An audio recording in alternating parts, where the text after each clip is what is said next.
some of the introduction while you were away making your cup of tea or whatever it was you were doing. So I'll just crack straight on with the slides now. One of the issues that faced a number of us when we were looking at the potential disruption that COVID-19 would cause to general meetings was, what can we do? Um, for companies, for public companies at any rate, there is a hard deadline that you have to do your AGM within 6 months of your year end. So that meant for 31st of December year-end companies, they were committed to having an AGM by the 30th of June, no matter what. So in that sense, they were in a position where they had to go ahead with their general meeting. So probably the options that organisations had were around adapting the basis on which you hold the AGM, delay convening the AGM if you haven't already issued your notice, to postpone the AGM if you're allowed to do so, to adjourn the AGM, or to conduct a hybrid AGM if your articles of association or your other constitutional documents permit you to do so. And what I'll do is I'll run through each of these options and talk a little bit about them. So if you are going to go ahead with your AGM in these circumstances, and as I said, for a number of companies, there wasn't really an option. There wasn't really very much in the way of an option. But what we recommended was that they made sure that they knew what the venue provider was doing if they were using an external venue. Obviously, you then have to take into account stay-at-home regulations and so the sort of changes that will make to the way in which you're running things. You will need to establish a dedicated area on your website, if you possibly can, in order to keep your members or your shareholders or whatever you call the relevant people up to date with what you're doing. We strongly recommended that companies encouraged proxy voting. In a lot of organisations, there is a culture whereby members vote by proxy, just simply sending a form in or completing something on the internet and giving the organisation their voting instructions in that way. In other organisations, there is a significant culture that people turn up and ask questions at the meeting, turn up and discuss things at the meeting. What we found so far in the corporate sense has been that there's been an increase in the number of people voting by proxy, roughly between 10 and 15% more than they would have seen in a normal AGM season. So I would certainly suggest that is a really good way of making sure that your members remain engaged with you. We've talked with a number of organisations about establishing an online Q&A before the AGM or at the AGM or after the AGM. The next point there is announcing a shareholder event to be held later in the year. The logistics, I think, for many organisations around the way in which they hold their meeting may mean that it is difficult for them to have a live question and answer session. If that's the case, then there are alternatives. You can dissociate the two events. You can do something to make sure that your members have an opportunity to speak to your directors, to your board, and give them feedback. The next bullet point here was probably the most contentious and the most difficult for a lot of organisations, to ensure that the AGM will be quorate. Actually, this is an area where, for companies, it is generally very, very easy, because the typical company requirement is 2 members present in person or by proxy. If it's more than 2, that's more complicated, but it can still be dealt with. And what we've seen is companies dealing with that issue in a variety of ways. There was one company that moved its AGM to the company secretary's house, where his wife happened also to be a member of the company, and that was the quorate meeting. So the meeting took place and dealt with all the business of the meeting on the basis of proxy voting, but the board were available for a conference call in order to allow shareholders to engage with them and to ask their questions about the various resolutions. So quorum can be a challenge. If you've got a large quorum, that I think is probably the one circumstance in which there does remain a difficulty in actually pressing on with your meeting, because you have to come up with a solution whereby you can get all those people together, either physically or virtually, in order to be quorumed. The other piece of advice that companies took on this was very often to restrict the number of non-shareholder attendees, so be very, very strict about people who can actually attend the meeting. The legal advice on this was that if somebody is attending the meeting for the purpose of their work, so the governance person in the organisation, for example, or director, a board member, in order to make that meeting quorate, that is permitted travel. A shareholder or a member simply turning up to a meeting that they're entitled to attend is not travelling for work purposes and therefore is not permitted to travel. So there are ways in which you can restrict the people who can come to your meeting should you feel the need to do so. And there are a number of other measures you can then do to make that more effective. You can pre-register anybody who is actually going to come, so you know who is going to be there. You can make sure that your security procedures prevent any additional people turning up, if that's what you need to do. You can arrange for a live stream or a webcast or something like that. If you've got to have a group of people, because you've got a larger quorum, I was talking to a company the other day who had a quorum of 10 for their meeting, introduce appropriate safety measures, make sure that those people are all appropriately distanced and so on and so on. Obviously dispense with provision of refreshments and sort of gifts and things like that.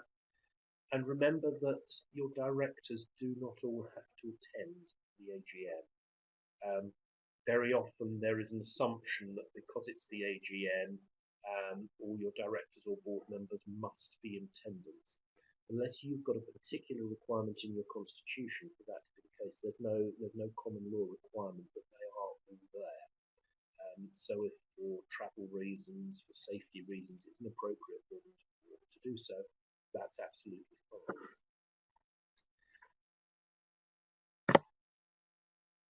Some companies were able to delay their AGM.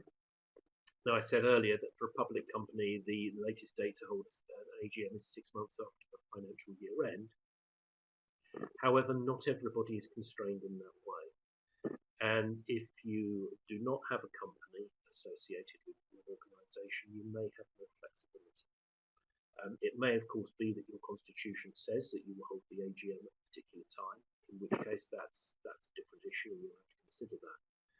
But if you have no particular time frame around your AGM, I was talking to an organisation the other day where their constitution says that they must have an AGM in every calendar year. Well, that means they've got until the 31st of December this year to hold their AGM, and I think they're all hoping that we will be out of lockdown.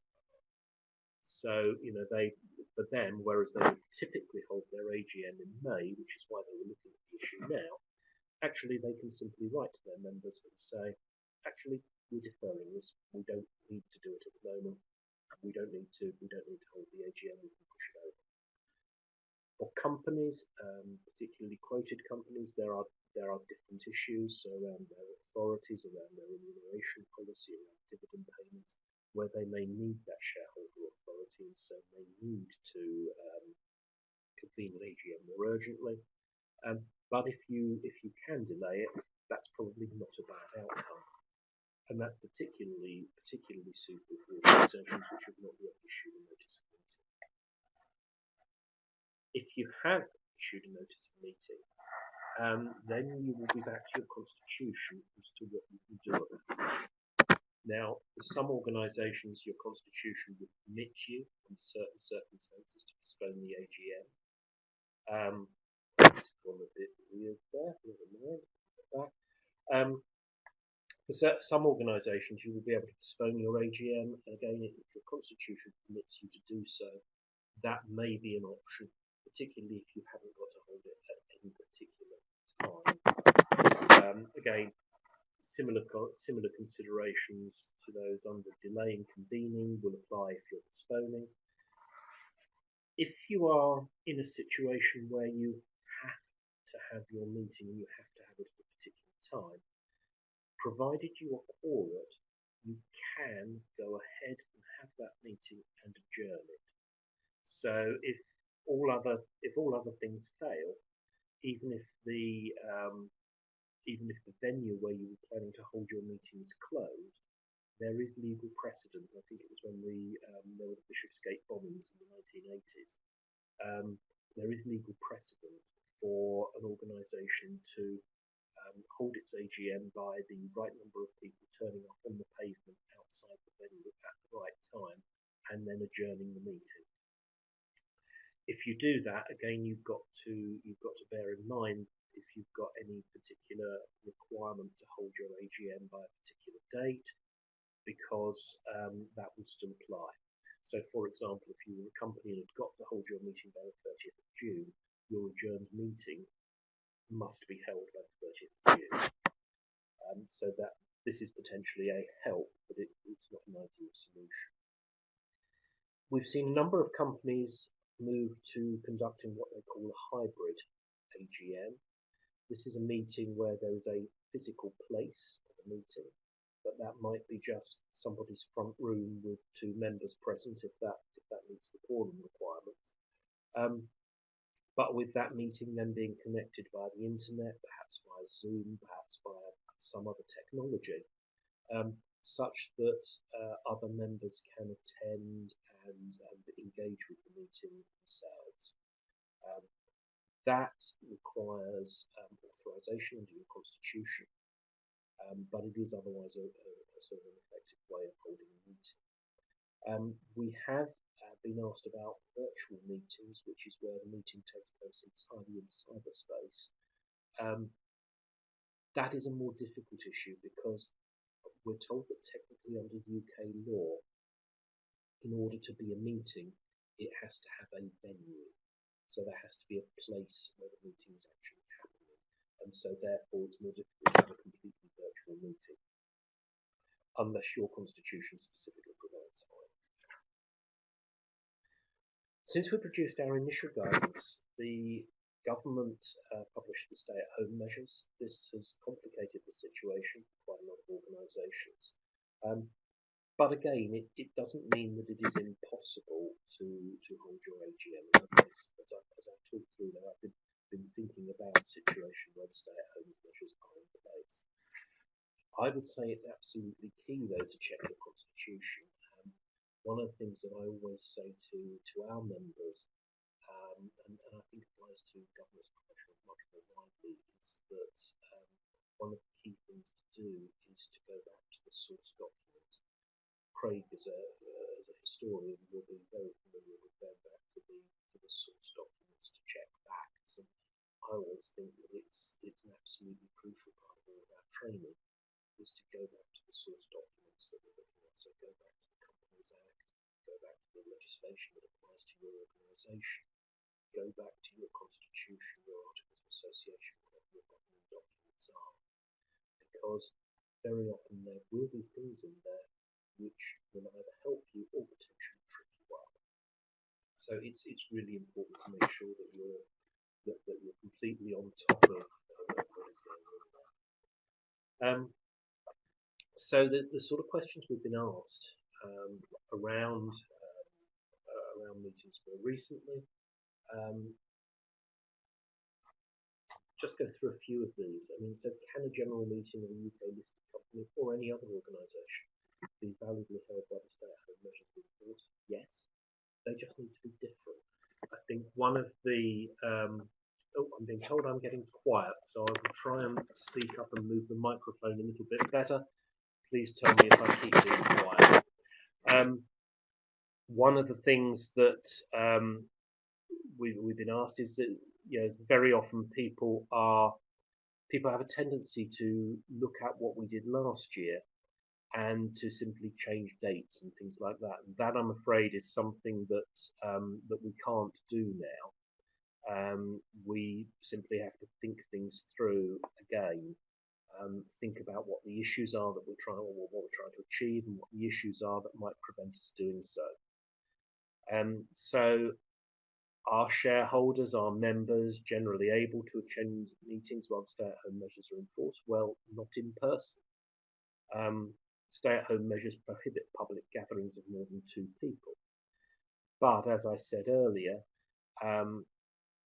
if you are travelling to a meeting for work purposes, that is permitted travel under the stay-at-home measures. It's the members who are not allowed to travel to that meeting. And if you are travelling for work purposes, you simply have to make sure that you've got your quorum, and that the people constituting that quorum are suitably socially distanced. We've been asked, can a company legally prevent shareholders and proxies from attending a general meeting? Well, there are some issues about this, because obviously there is a right for people to attend a meeting that they're entitled to attend, but actually an organisation can stop them doing so.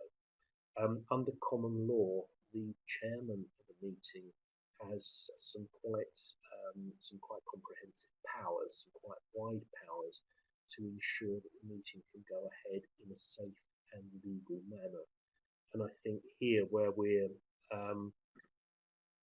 dealing with the issue of people attending a meeting and stay-at-home measures being in place, I think there are very clear grounds for arguing that, on grounds both of safety and of legality, the chairman has the right to prevent people attending a meeting.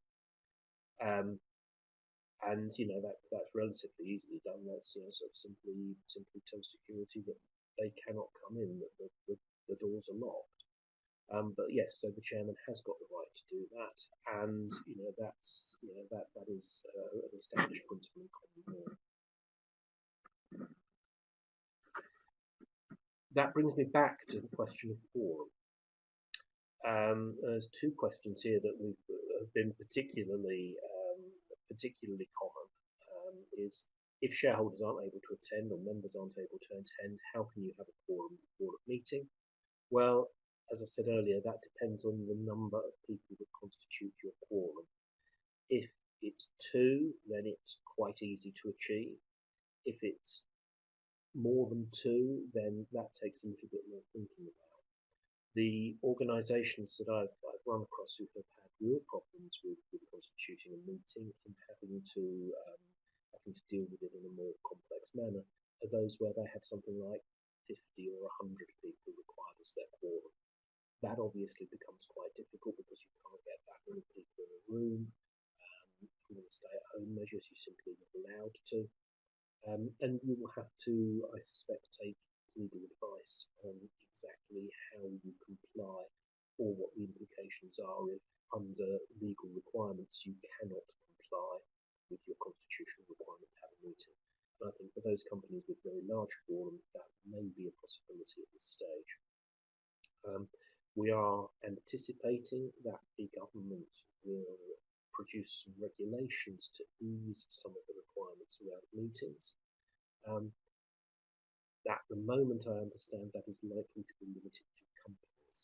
So, although we have lobbied quite hard that all sorts of other organisations should be included in that new legislation, there's no certainty that they will be.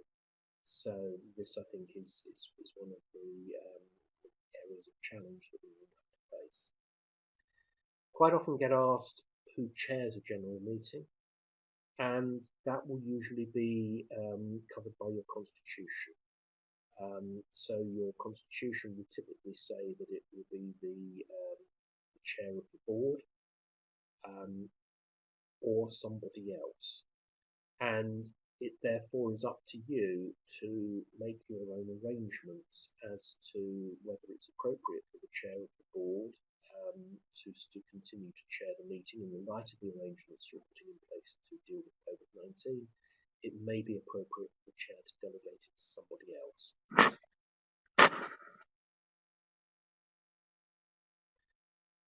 As I said earlier, there's no legal requirement for directors to attend a general meeting. If it's a constitutional requirement, that's a slightly different thing. You'll have to look at how far you can comply with that requirement whilst remaining compliant with the stay-at-home measures and therefore the law. Where should general meetings be held if the planned venue is unavailable or otherwise inaccessible? You'll need to find an alternative venue. If you are able under your constitution to postpone the meeting or move its location, you should consider doing that. Other companies should in law adjourn the meeting from the planned venue to an alternative one. And that's the sort of situation I mentioned earlier where you might potentially find yourself standing on the street. I have to say that if I were in that position, I would be taking legal advice because it does seem to me to be a rather strange legal fiction that you would have to do that. But I know that some law firms are advising their clients. Yes, I'm afraid that is what you'll have to do. Guidance notes were prepared by a variety of London law firms supporting the Institute. Grateful to all of those. It was also reviewed by the Financial Reporting Council and the Department for Business, Energy and Industrial Strategy. So the guidance that we've published that I know Craig is making available to you is it does have that widespread support across the market and from government and regulators. So hopefully it will give you some comfort. As I say, it was originally drafted primarily for the corporate sector because the rules and regulations that apply to the corporate sector are quite specific. When we started to look at other sectors and other types of organisation, what we found quite quickly was that their individual constitutions were very different. And whereas there is a model set of articles of association for companies, for example, to which a lot of companies stick, that's not necessarily the case in other sectors. And so the requirements will be different. What we are able, I think, to say is that if you take the guidance and apply it looking at your own constitution to your own circumstances, you will probably it will probably still help you, which is why I thought it was worth bringing to your attention. That, I think, is all I've got to say in the main part of this. And I don't know, Craig, whether we have any questions. Hi, Peter.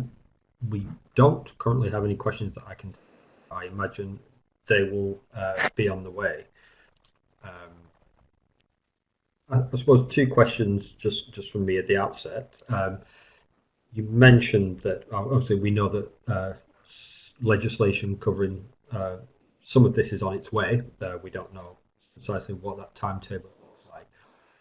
Can you envisage the sort of scenario where, for maybe an organisation has set its quorum quite high in its governing document, and it simply cannot have its meeting by the end of, say, next month if it had a December year end?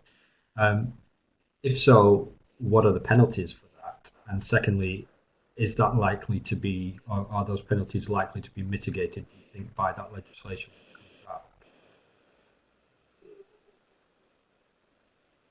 Yeah, thanks, Craig. I mean, the legislation, as I say, we understand is likely to apply primarily to companies. We have made the point time and time again that actually companies are relatively better off than a lot of other types of organisation. But that seems to be where we are. In terms of the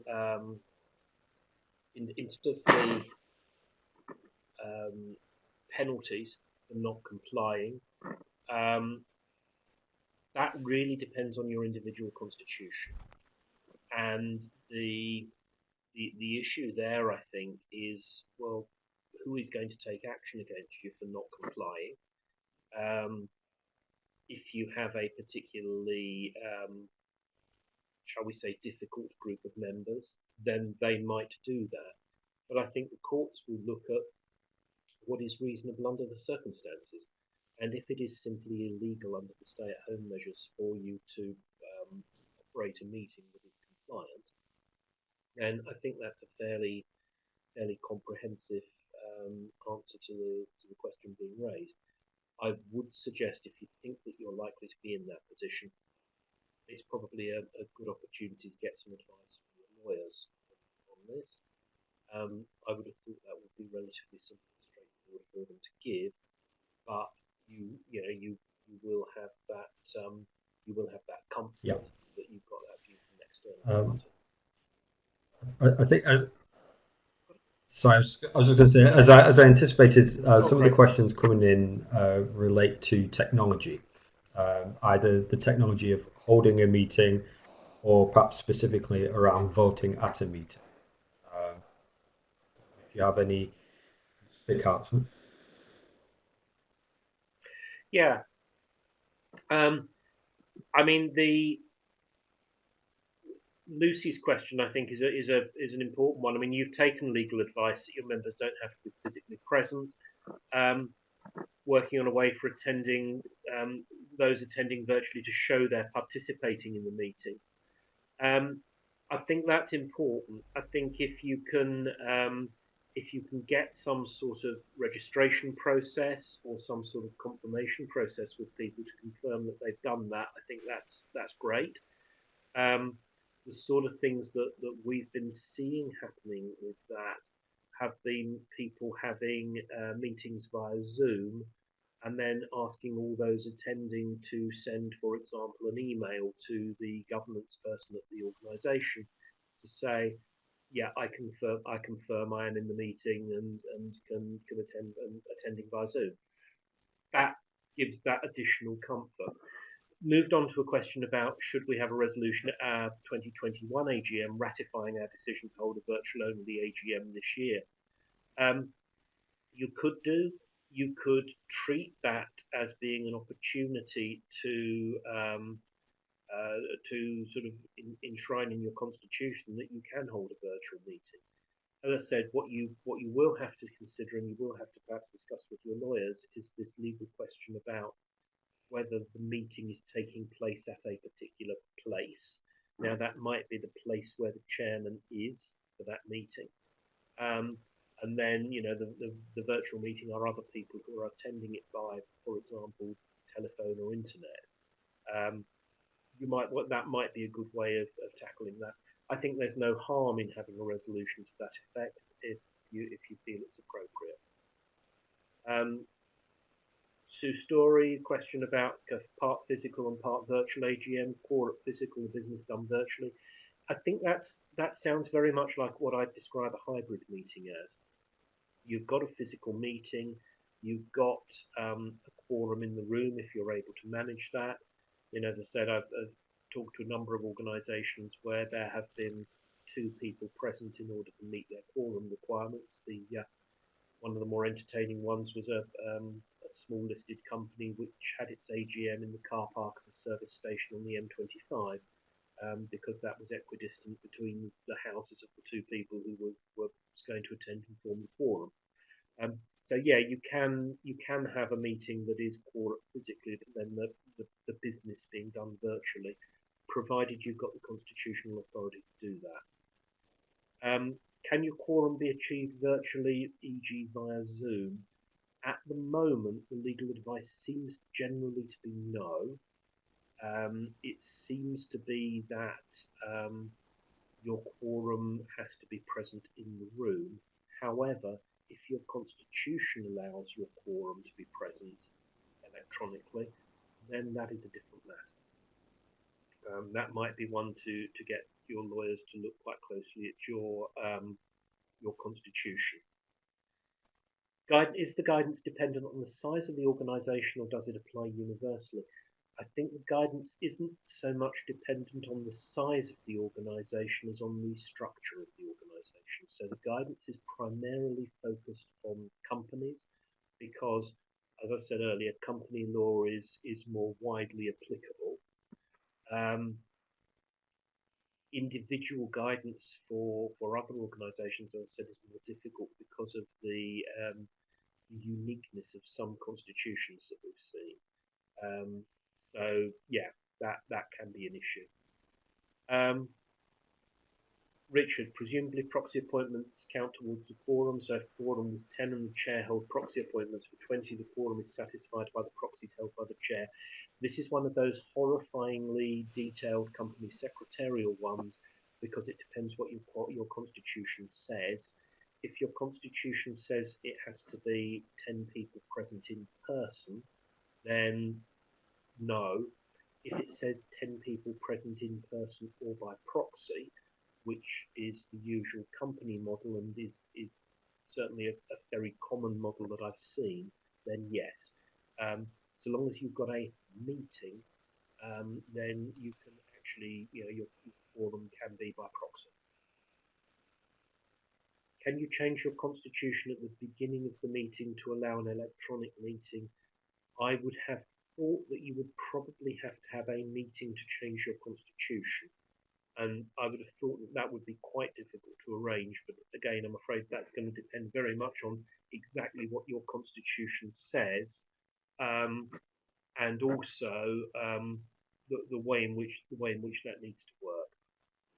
That's probably one, I'm afraid. I'm sorry to say it again, but probably one that you'd need to talk to your lawyers.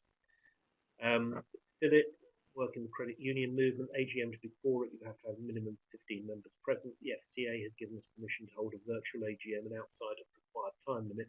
Yep, that's extremely helpful of the FCA. They have, they are effectively the regulating body for that type of organisation. We have something's going wrong with the slides. So yeah, they are effectively the regulating body for that type of organisation, and so they have the authority to make that change. That does not necessarily apply to other types of organisation, and I think there is some doubt as to whether, if your constitution provides you have to have a meeting at a particular time or in a particular way, there is some question as to whether the FCA has the power to override your constitution. What it does have the power to do is override its own regulatory requirements. Naomi asked a question: would it be appropriate to have a virtual member meeting in advance to present information, answer questions relating to resolutions, and then request proxy voting for the AGM rather than attendance, provided the meeting is physically? I would say that's a really good way of dealing with it. I think that would be quite effective. But it's, again, I've got to say it depends on your individual constitution. But it would certainly make sense to me to be able to tackle it in that way.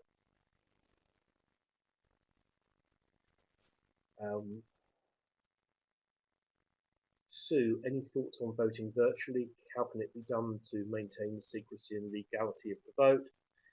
I think that's quite difficult. I think you could, if that is a particular issue for you, you could make arrangements for people to email their votes in, or sort of send their votes in by proxy or something like that. I think once you're in the meeting, that becomes quite difficult, particularly if you're holding it on a show of hands basis or something like that. The legality of the vote, I think, is probably okay, provided you've got those steps in place that comply with your constitution to be able to carry that out effectively. Tim, have the charity commissioners issued any guidance? A number of sporting clubs and bodies are registered charities. We have approached the Charities Commission and said, here is the guidance that we have published with the support of a wide variety of other bodies. Will you endorse it? We've not heard back from them yet, and I've not heard of any specific guidance from the Charity Commission about the running of meetings. I think it is perhaps a little more complicated for them because, as I said, it is very often it's very often charities and such like bodies that have the more complex. If I could just add on that as well, Peter, I think the Charity Commission and Oscar, the Scottish Charities Regulator, um, came out much earlier than anybody in the corporate sector with a much more relaxed position on the holding of meetings and AGMs. So I think there will be an announcement of some form on their website. I think Tim, as to their position on the holding of AGMs. Um, but I guess they were also slightly not constrained, but they also had to take into consideration that a lot of charities are also companies, so they had to sort of try and align the position that way. Um, it looks I think, Craig, like a number of organisations, they've said they will not take action against people under these circumstances. Um, but I think there are still those individual constitutional issues that some organisations may have to deal with, and one of the one of the penalties of running an organisation is that you will sometimes have those members who are, um, shall we say, slightly difficult and who might raise an issue over this sort of thing. So that's one of the reasons why we do have to think all these things through quite carefully. Nasty feeling we've lost Craig again. Are there some more questions coming in? Sue, if you did voting by email, could you say no proxy votes? I think that one I think is very much dependent on your constitution. I think for most for most organisations that we've been speaking to, they've been trying to get people to vote by proxy so that they've got they've got the votes in advance of the meeting. I always, when I was running meetings for companies, was enormously comforted when I knew that no matter what happened in the room, actually the resolutions were going through. So, I think possibly you could look at that. It may be in your constitution. I think if you're going to do that, you probably want to make sure you've got the relevant legal advice to back it up. Um, I think it'd certainly be quite unusual, I think. Some more questions coming in, by the look of in it. While those questions start to appear, I'll just say one more thing, which is that one of the issues that I've very often found dealing with company secretaries, dealing with governance professionals, is that there are colleagues in our organisations who have a, shall we say, certain view of the way in which we work, a certain view of our value to the organisation. I was once referred to as the business prevention officer by a colleague. I have a very different view of the role of a governance professional. Because I see us as the troubleshooter, the person who can deal with these issues on behalf of the organisation and support the board or the governing body to make sure that they deal with them effectively. And so I see this whole COVID-19 situation as a huge opportunity for the person responsible for government to demonstrate that we can be pragmatic, we can address situations, and we can help our organisation get to the right answer. Got another question in there from Lucy. In relation to a hybrid meeting, if another member is appointed proxy who wasn't the chair of the meeting, that proxy's votes would not be counted because they couldn't attend the meeting. Yes, that is right. If somebody can only exercise votes as a proxy if they are at the meeting. Which is why good practice is always that it's the chair of the meeting who is appointed the proxy, not Mr. X, who happens to be the chair of the organisation. Because if Mr. X can't turn up, somebody will chair the meeting. There will always be somebody chairing the meeting. I remember a situation with that happening on a FTSE company a number of years ago now, where some of you will remember the Fastnet race, where quite a number of the yachts got into difficulty. Some of them sank, and there was quite an issue. we had an AGM the following week, and the chairman of one of the PLCs was one of the people who was on one of the yachts that lost touch with pretty much everybody, and he wasn't able to get to the meeting. He was okay. He was rescued, but he wasn't able to get to the company's meeting, so somebody else had to chair it. Now, that meant that all those proxy forms that appointed the chair of the meeting were fine, but any that had appointed him personally by name couldn't be used. Tim, will the SGA be providing in due course some wording that can be adopted to update constitutional documents to address these issues? Yeah. I'm looking at Craig here. He's nodding, so I'm guessing that could be a yes. I think the challenge will be that there will be because there is quite a lot of difference in the constitutional documents of the organisations involved. Whatever wording that the SGA is able to publish, you will then need to look at in the light of how it interacts with your own constitutional arrangements. Richard, do you have any recommendations on third-party organisations which will run a virtual hybrid general meeting for you? There are a few out there. I probably can't name names specifically, but there are a few out there. There are a variety of companies, and they have different levels of service. So I think it's quite difficult to recommend without knowing exactly what you're looking for. If you drop me an email, I'm happy to pick that up directly, but probably shouldn't recommend anybody individually.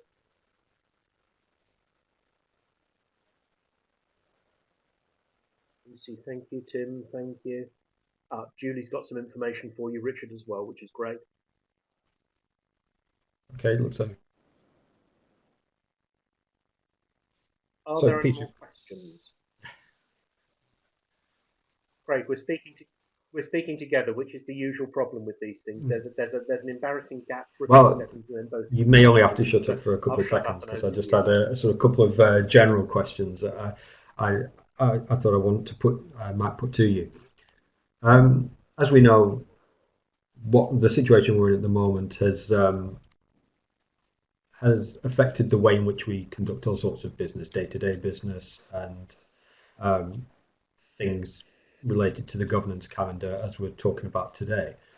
Do you think that long term, even once this situation has passed and we go back to normal or the new normal, whatever that may be, that people will be approaching the issue of AGMs differently, that they will perhaps be looking to put in their governing documents something about the ability to hold virtual or hybrid AGMs, that they will be looking to reduce the specified quorum in the governing document to either to guard against a repeat of something along these lines, or to make it easier or different how they hold their meetings in the future.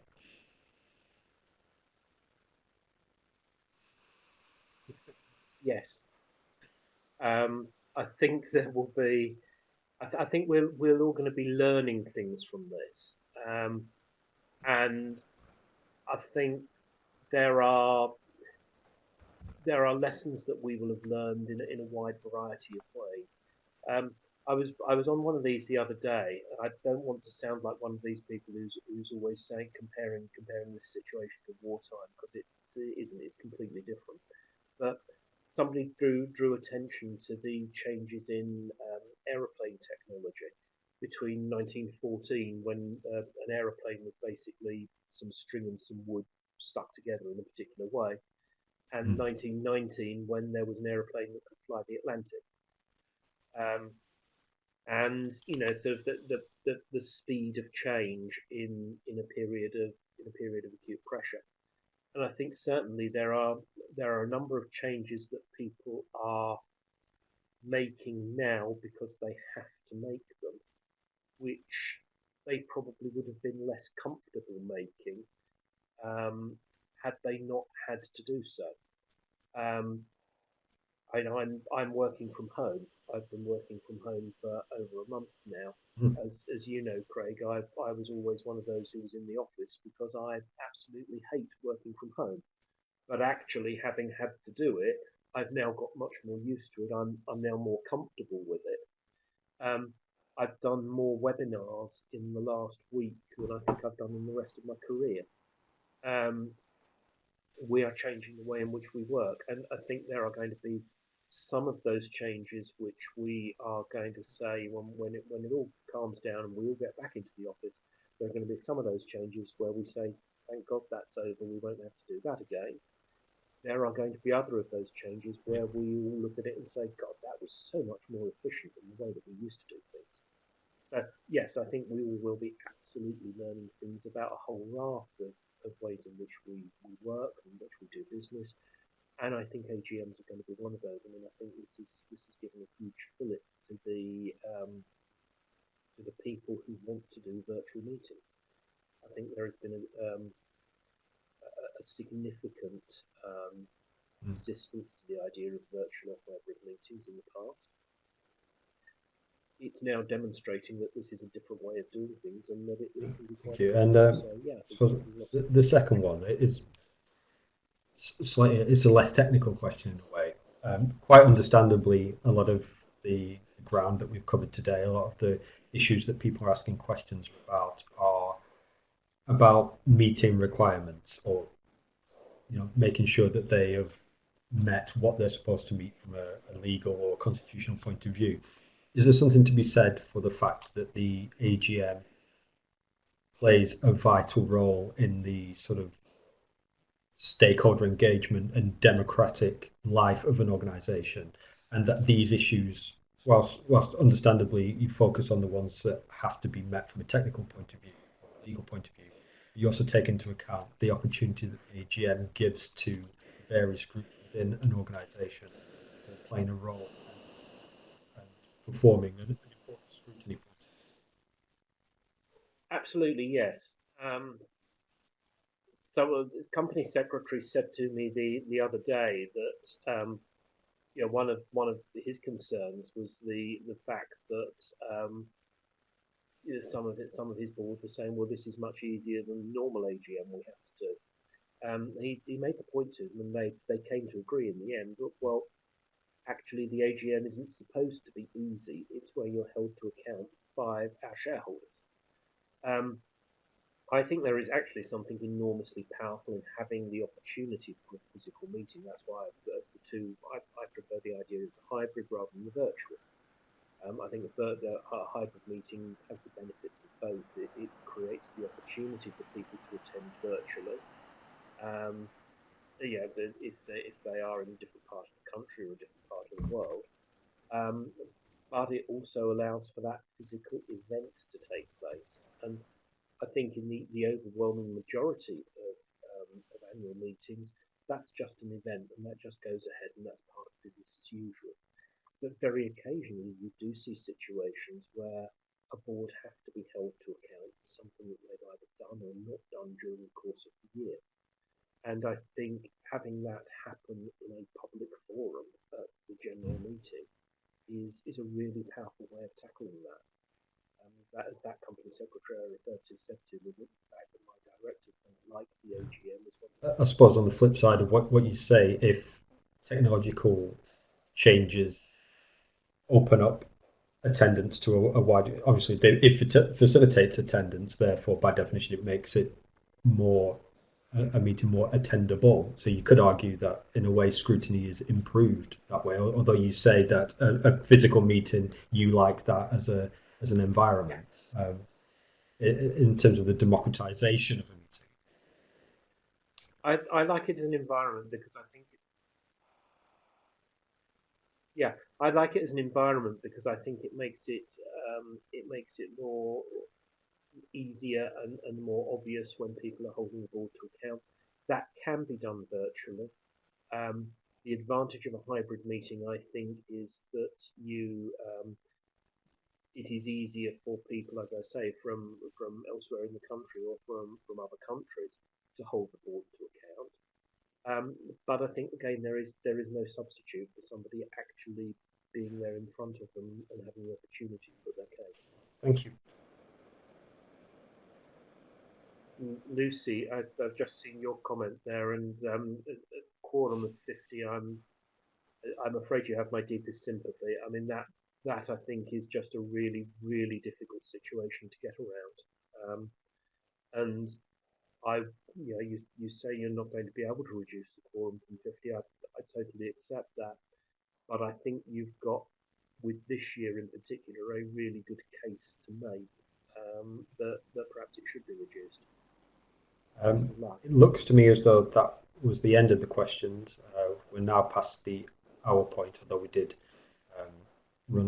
begin slightly late, and I know that we did have a few technical problems early on in the webinar. So apologies to anybody who dropped out at any point, or when either myself or Peter dropped out.